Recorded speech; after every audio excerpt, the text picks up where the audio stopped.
In quantum human design, we call the second line in the profiles the responder. And of course, as soon as I say that to people who have a deep background in traditional human design, they start to freak out because they're like, well, don't the generators respond? How can the second line profile respond? Which brings me to a really important point that I keep pointing out to my students when we do professional training. The chart is a synthesis of many cross cultural, ancient, and modern archetypes. And there is no labeling system that's going to be all encompassing when we look at individual charts. So, Ra used to teach that the chart is a synthesis, and the beauty and the wisdom and the knowledge of the chart comes from the synthesis of an individual chart. So, we can say, okay, generators respond, but those are not the only archetypes within the chart that are related to responding. The second line is also a responder. It retreats to integrate, which is another archetype that repeats itself in many layers of the chart. It retreats to integrate so that when the timing is right for it to be called out to respond to whatever's needed, it has had the time, the second line energy has had the time to percolate, to integrate, to rest, restore, renew itself so that it can be ready for whatever it gets called out into.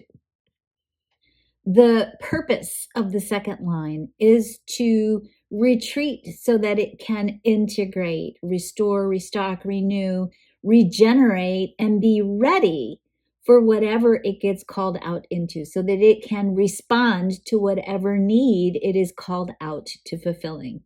The need of the second line is alone time. If you are a second line profile, you need that alone time.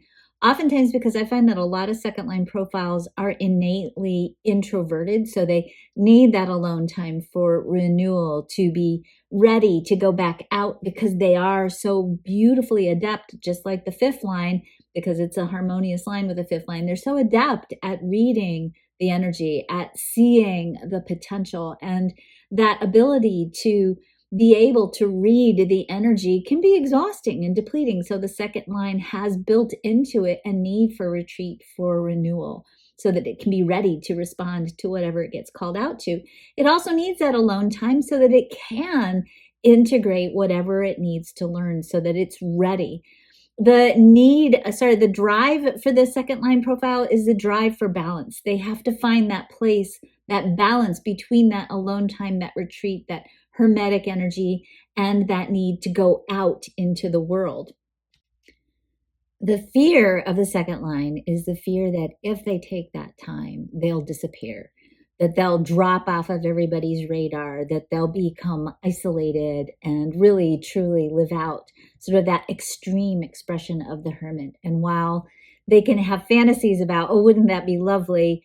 Most of the second line profiles are paired with the transpersonal line, and especially like for the 2-4, at a certain point, the retreat creates loneliness. Now, the loneliness of the second line is a really important signal to pay attention to because the loneliness, this is true, by the way, of the gate 40 as well, that loneliness is an internal signal that says, okay, I've integrated. Okay, I'm restocked, I'm replenished, I'm recharged, I'm ready. And oftentimes that loneliness creates sort of this auric signal that sends out a beacon that causes people then to be drawn in and to call you out into whatever the next thing is that you're going to be responding to so that you can bring your experience, your integration, your knowledge, your wisdom into the situation that you got called out into serving. So, really important for you to remember if you're a second line, take that time, take that alone time. You need it. You're not going to disappear. You've got to find that balance between self renewal and self regeneration and going out into the world and serving at your highest capacity as the person who's integrated and ready to respond to what's needed.